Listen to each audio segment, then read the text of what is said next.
Alors, une vidéo aujourd'hui pour vous expliquer les 5 critères principaux à prendre en compte quand on veut avoir une greffe de cheveux réussie et qui tient dans le temps. Pour le premier critère, c'est d'avoir une chute qui est relativement stable. C'est-à-dire que si vous commencez à avoir une calvitie avancée en dessous de 30 ans, on sait que du coup la greffe ne pourra pas correspondre si on a déjà perdu une grosse quantité de cheveux très jeune. Ça veut dire qu'on est voué à en perdre beaucoup. Donc au bout d'un moment, vous allez greffer les cheveux qui vont être réimplantés et l'érosion de votre chute, elle va continuer, c'est-à-dire que la greffe n'arrête absolument pas le processus de chute. La calvitie va continuer à évoluer et au bout d'un moment, il vous restera plus que les greffons.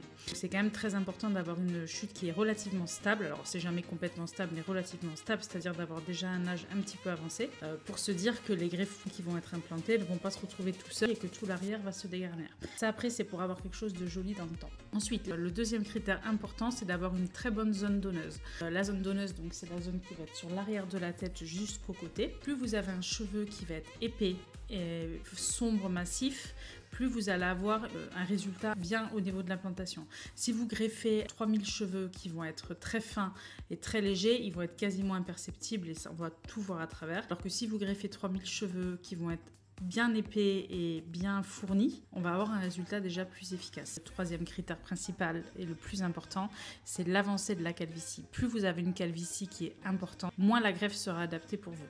Ensuite, le quatrième critère, c'est la texture de vos cheveux. Un cheveu raide va prendre une place au niveau du cuir chevelu, donc il va en falloir plus aussi. Une greffe de cheveux va être plus efficace, on va dire, sur des cheveux qui vont être crépus, sur des cheveux qui vont être frisés ou ondulés. L'ondulation du cheveu, la boucle, quand on va garder un petit peu de longueur, on arrivera un petit peu à cacher un peu plus.